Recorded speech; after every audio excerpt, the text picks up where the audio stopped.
I am Liz. And I am Scandal. And let's figure out what to eat together. Yay! It's gonna be chocolate. Yeah, it's going to be chocolate. All right, so chocolate. what do you want to eat, mister? Mister. I love her saying mister, like you're just talking to this, older gentleman kind of thing. What do you want to eat, mister? It feels a little bit like Dennis the Menace talking to, his neighbor kind of thing. Oh, God. God, I barely remember that movie. It was a pretty bad movie. I read the comic mostly. I didn't. Oh, well, I read a little bit of Dennis the Menace, but I really only saw the movie once. Okay. But what I most remember out of that movie too is keep reading. My hands aren't all pruny or something like that. Oh my God. Because remember he's in the bath and he's trying to get his babysitter to read to him, and so the only way he'll get out is that he has to have pruny hands. Pruny hands. Don't remember that scene. I remember is his neighbor getting extremely sad that the 100-year flower bloomed and no one saw it, or 50-year flower or something like that. He'd been working on it for 50 years of his life, and he invited everyone over to see it, and then Dennis ruined the whole thing and everyone missed it. And that's all I remember about that movie. I would be a little angry at Dennis too, but Dennis was a menace. He was also a child who seemed incredibly neglected and incredibly desperate for attention. The comic seemed very, very different than the movie. I'm just waiting for a Calvin and Hobbes movie, honestly. Full of philosophy and fun trolling, and I think it'd be great. I could be good. It could also be really, really bad, especially considering what they did to Garfield. I feel like you would need to bring on the writer because he really had good control of his subject matter, and I think you'd need to do it in CG. That'd be my thing. I wonder though, honestly, if you could do it. This sounds terrible. I wonder if you could do it in live action, and then basically all the little bits where Calvin goes off, then you do it in either CG or animation. Oh, that'd be amazing if his Flights of Fancy were in CG. I love his Flights of Fancy. They were so good. Hobbes is actually a little plushie the kid carries, and he's also a giant CG creature. Right, and he wanders around and stuff like that, and then he'll put him down, and then suddenly it will become the CG or basically the almost just animated character. Yep, that could be it. All right, what do you want to eat? Give me the sweetest. Wait a second, hold on. What do you want to eat? And not me saying I want this. I am making a directive to her to give this to me. Yes. So I'm not just answering her question, I'm then giving her a directive. Yep. That feels really overbearing to me. Give me the sweetest, most delicious chocolate bar. I miss eating sweets Except we said since yesterday. Yeah, no, I'm what? We literally thought we just established, when you initially had that first chocolate bar going, oh my God, I've never had chocolate before. What? So your first experience with it yesterday is now then you miss that. I'm guessing? Delicious. Or it was yesterday, we haven't had chocolate in a really long time, or we've never had chocolate this good, or it's just I don't know. This one is so weird. I'm having the strangest time with this particular game. Do they assume that in hospitals you can't have sweets, and so that whatever food he's been eating off screen can't have any sweets in it? Because I know that when I've been in the hospital, you could order cake, you could order Jell-O, you could order pudding, you could order pie, ice cream. Ice cream is a big thing. So it's not What do you think the stereotype of go get your tonsils out and have 90 million pounds of ice cream comes from? I'm hospitals aren't nearly as boring and terrible. I'm either that or whoever wrote this was hospitals were the worst thing when I was back in there in 1972. And I ate nothing but collard greens the whole time. Okay. I'm really? Not that collard greens are bad necessarily, but especially if you know how to make them. And honestly, that's the big thing that has always bothered me. Where you really realize, especially as an adult, all those things you hated as a kid, you just start going, hang on, my parents were just shit at making this. It was just poorly prepared, where I was as a child, of course I hated spinach, because it was boiled, canned spinach. Ew. Not fresh, slightly wilted spinach or shredded spinach into salad or anything like that. Yeah. So anyway, I've learned that many of the things that I thought I disliked as kids were just poorly cooked or prepared for me. All right, give me the sweetest, most delicious chocolate bar, because for some reason, in this moment, I really miss eating sweets since yesterday when I had one. Aye. Rena presses some buttons. Just a variety of buttons. Whatever amount and quantity they are. I wish we had a keyboard here so we could make little clicking sounds, but we have no idea. So there's that. Slams the button. Pop. Not. Chocolates. Lots and lots of them fall down. She puts a couple of coins in. Like she puts in like $40 worth of coins, and then just slams every button on the entire machine. And it's all chocolate. And all of his chocolate, nothing. This is an entire vending machine with nothing but chocolate. This is her favorite vending machine. Yeah, and it was empty yesterday. And so she had to go to a different one. And she's like, I'm at the subpar vending machine, and it's not as good. Great. And there's ointment in here, which I hate. So I got the chocolate ointment. Because I accidentally pressed the wrong button, and we put D3 instead of C3. I got ointment instead of chocolate. Dang it! Oh, gross! I hate that. Slaps it onto the nurse's station. Here's for you. Here, you guys can have some gross ointment. All right. They're all like, thanks. Chocolates. We've already got some. Lots. Honey, do you want your money back? Like, they're like, because this happens sometimes. Right. People go, I bought an Ace bandage instead of, a power bar. Because I can't read. Because you're me. Or you're I'm sick. dyslexic and I can't push the buttons. Or also, like, I'm tired and I'm sick and I just can't keep in my head what I'm supposed to push versus what I'm reading. Or that thing where you read the one on top instead of the one on bottom. Oh, yeah, because you don't realize how it's labeled. And so you're like, okay, clearly the labels are on top. And then you realize they're all on bottom because you didn't realize where the top one was. Right? And you're just God, shit. I've done that before and I wanted to die inside. All right. The wrong cheese stick, Gromit. Dang it. It's like, and suddenly I've gotten cheese crackers instead of a chocolate cookie. And that was not my plan at all. And I am sad. All right. Yeah. Lots and lots of them just fall down, just raining chocolate in the vending machine, just like magic time. Rena bends down to get them.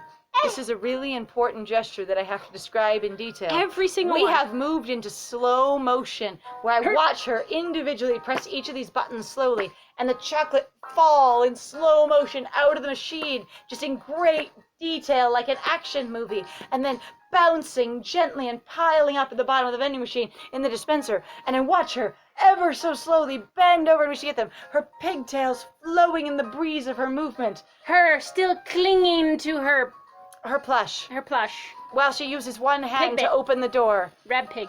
Pig bun. Pig bun. It was a pig bun? It's because a pig it's a food, it's a pig bun? It's a pig bun. Can you imagine a cool little, like pork bun? Like, your pork dumpling thing? But instead it's shaped like a little bunny on the outside. Oh, I'd be and so, like, your little, like, bento food. And then it's just got, pork on the inside, so it's your pig bun. Right.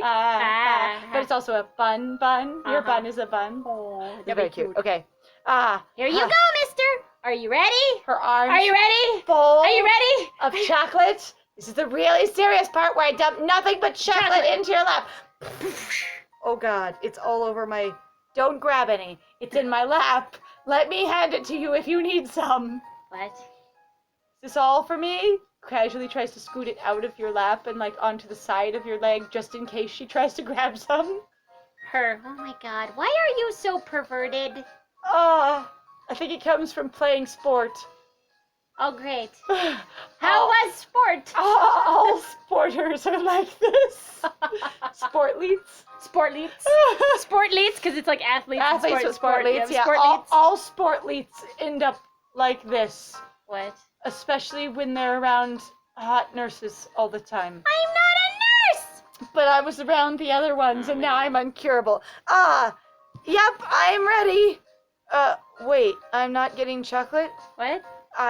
We're just gonna leave it all over there in the bottom of the vending machine. I bent down to get it, but I didn't get it. I got one. Oh, I just looked at it. Wait, yep, it's all there. And then I stood up. Are you ready, mister? Are you ready? We stare very sadly at the vending machine full of chocolate while she just grabs the back of our wheelchair and shoves us off. We would just watch it go as mournful. Somebody else walking down there. Oh, shit, man. That's a lot of chocolate. Whoa. Rena, I just like pretending that I'm Scrooge and I'm charitable in the morning. My parents say it's important to be philanthropic. Hey, before you die. For everyone. Rena, we hate it when you do this. The diabetics will sometimes take the free chocolate if they don't know they're not supposed to have it. Please stop giving everyone chocolate. But I just love going from room to room and giving everyone chocolate. And when you stopped me from doing that, I just left it in the bottom of the vending machine because then it was easy for everyone to just get their own. Rena, no. Rena, honey, no. Rena, yes! Where are you taking me? Away from all the chocolate? You're not gonna kidnap me and roll me out of the hospital. Phoenix, I heard something about kidnapping. Well, hang on. If someone kidnapping someone, I am the best at that, and I will help you. Are you going to be a bride? I could kidnap you so you know how the bride experience works. Oh, he's going to be the bride? Great. I'll kidnap both of you. Well, do it. I am very strong. I'm very capable. I can do this. I just picks up your entire wheelchair under his arm, like hooked wheel against his hip and under his other arm, because he's so damn tall. Grabs Rena, gently puts her on her shoulder, runs out of the hospital. Got it. Dumb nurse. Those are minors. Hair freezes. Comes to a skid. What? What? The what? They work underground. I said they're working in mine. No! They're children, you idiot! You guys marry off your children here? That's terrible. Why are you doing that? Felix, how dare you? I'm going to run off with them anyway because you're all monsters. Because you're clearly monsters and you usually wait till they're 21, like in Dragonland. That's what we always do in Dragonland. We wait till we're 21. Yep, that's it. I remember when I was 21. God, that was such a long time ago.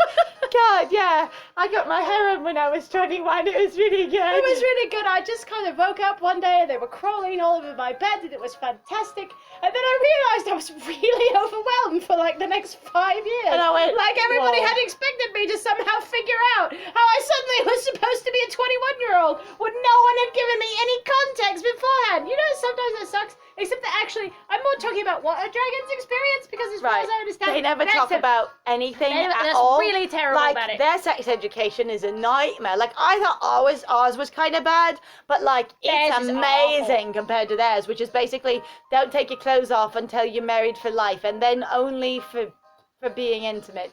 For being intimate, which we won't discuss with you until you become 21. And we won't even discuss it then. We're just going to call it being intimate because it's inappropriate to say anything else.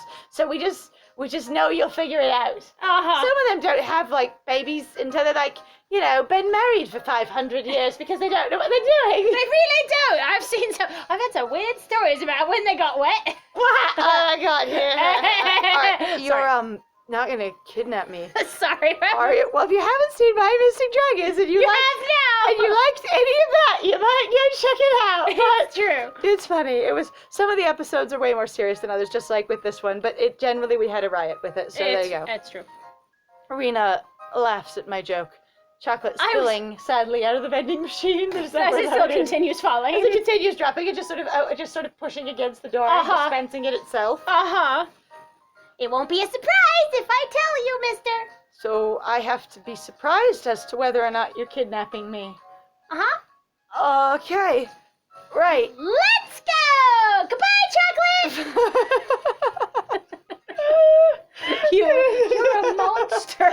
You got all that chocolate and then you just noped off.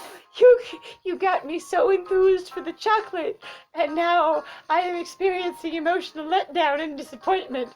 Food disappointment. Food appointment. Food appointment. Disappointment. We went outside.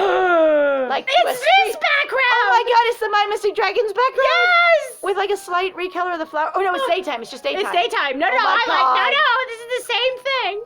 I am so excited to play more of these Genius games, which will torture my friend and find all the backgrounds that overlap. Because it's going to be so funny. No! And at one point, we'll get to make a video montage that just has 14 different characters in front of the exact same background. And it'll be so good. It'll be so bad. All right, so Rena takes me outside of the hospital. I learned that she knows how to use an elevator to get my wheelchair downstairs because stairwells are a bad idea. And so is an elevator. And we just go right on out. It's not even to like a hospital garden or anything. It's just out on the street. I thought that like they had like somewhere there's a penis in a tree. Oh my God. Waving gently in the wind. Sorry, not a penis, a dildo. A dildo. My dildo. That stick has always been there. Okay, hold on. So does this mean that this is happening in the same universe? Yes. As My Mystic Dragons, and this is the mundane, non-Dragon Slayer side of the world, and so this is just how their hospitals run in Small's real world. And Small's like, so glad that I've been genetically privileged my whole life, and therefore I've never gone to hospital ever. Otherwise, I'd know this is really weird. Either that or I'd be like sexy nurses. Yep. God, if I wasn't gonna marry a dragon prince, I might want a sexy nurse. Oh Oh my god. Can you imagine also, like, again, so one of the things that I think is fun, if you guys could even do this on your own time, and you do not have to play this game at all. No. But I do recommend, like, what you do is you actually take your character experience knowingly and decide on a different, basically, gender identity than the one that the game gives you, and see how it changes it, like, and really try to attach to it of going, okay, so what we have is a girl who got stuck in a hospital full of sexy nurses, and see what happens. And so what you have then is a co-ed team, because she'll be saying all the guys on my team. Right. So she's in a co-ed sports team then. Or you could even just say all the other girls on my team. You could swap all of it out if you wanted to. But if you just swap the main character, you could see how it all sounds, and then how the interactions sound, and if they sound, like believable at all, and if it feels really different playing a different gendered character. And again, you could do it for the whole cast, basically, the main cast, which is, so you'd be taking the main character, taking all love interests, and basically just changing everybody's gender experience. You don't have to do what's called a cis swap, which is literally changing somebody's biological experience to fit the binary scale, since that's the one that tends to be No, but the I love easiest. the idea of basically all the nurses being sexy men nurses, but wearing the same costume. That would be amazing. And they're just he's like, hello, I'm here to take care of you, and I will help you today. My name's Michael. Okay, so how do you convey the same experience of, like, so you have a MILF, right? Because that's what Louisa apparently is supposed to be. So how do you do your DILF? Are you just saying that somehow boob fat is the same as belly fat? Because usually the dad bod experience is where they go, that's the dad? Sometimes your dad has the beach bod, though, so it's probably more like that. Okay. So you have your linebacker dad instead. Okay, but that still is like, how do you, because that's the thing that I always think is really funny, where people are like, body type differences between men and women for these characters is literally just boob sizes on girls, and then for the men, they actually literally have body size differences. Yeah, we've noticed something that in a lot of these games, especially in like Doki Doki Literature Club, your primary difference, I mean, obviously there's height, is going to be your hair and boob size. Yes. And that's really it. And so that's what's going on here largely too, is essentially your hair and boob size. And the more ads we see from Genius about these games directed towards men/boys, is that you have 3 characters that are dateable, 3 to 4, and they are mostly distinguishable by their hair type and boob size. Not the rest of their build in any way, just breast size. And you have to have one of them that's small, one of them that's medium, and one that's large. Right. Or a medium and 2 large kind of thing. Right. Like it's about boob size. Yes. It's really interesting. At any rate, with all of that aside, we are outside of the hospital, in the air, a free individual. We could just roll ourselves out into the world, and they would have medical malpractice towards a minor. Yep. And let's move forward with that. Yes. Like, literally, just outside the back door. What is the point of that line? Like, literally, just outside the back door. Like, whoa. Like, you never go outside from a hospital. You're just stuck there forever in prison. Or I assumed that they'd had a private garden somewhere, but Rena didn't take me to that. She took me to the real outside. Like, I'm only there from the outside. Okay, we're not talking, wow, you can go outside the hospital without someone stopping you. We're talking, wow, they do have a garden. I guess that follows? No. That sounds weird as fuck. The literal outside. You were heading yourself to the literal outside. Yeah. When you said I'm going outside, what else were you talking about? Right? Mister. All right. Also, a lot of hospitals have at least, like, small walking areas. Which have landscaping, which can be considered a garden. Yeah, I'm like, hi. Wow. I didn't know Rosewood had a garden, but also I didn't know anything about Rosewood at all because I've never been here before, and all I knew was really that everyone talked about the sexy nurses, and I guess I didn't think about it at all. But garden, also like, there are some bro. hospitals that literally have courtyards. And they're a square hospital, and they have a center courtyard. Yeah. Or even if they're like an H-shaped hospital or something, one side's closed off to make a courtyard, that kind of thing. Yeah. This is super weird. I'm like, this really just does sound like, again, I understand this is the character's knowledge, right? Now that we're banging up against of the character not being aware that there'd be an outside in that sense, but I'm also like, you would have seen potentially going up to the, except you were unconscious. And apparently, living in this town, we've never been to the hospital in our whole lives, or if we have, we've never paid attention before. And also going, okay, you were going outside. Like, Mr. was going outside. Where was he planning on going to go outside? Right. If he's like, Rena just took me outside. Whoa. The real outside. What outside were you going to go to My bro. The fake outside. When I said take myself outside, what I meant was to a sunroom. Oh, no. When I said going outside, I meant to go outside, back near the trash cans where I assume, like, the McDonald's employees go because they go smoke there. Oh, my God. Like, what are we I was talking going to go about? to where the nurses go to smoke. Oh, I was going to go to a balcony and sit on a balcony. Right. Maybe that. Right. Okay, So, well we're gonna know more about that in the next one with no chocolate. We're still sad about the chocolate, and let's not have chocolate together. All right, well, thank you very much, guys, then, for joining us. If you like what we do, please feel free to like, comment, and subscribe. And please also feel free to go check out our Ko-Fi or our Patreon. We've got some links in the description down below. Yep. Also, please feel free to share our videos with somebody that you think might have a good time with us, or that might have some extra information, or just might need a laugh today. Yes. Other than that, though, I have been Scandal. And I have been Lies. And it was great playing with you. Bye!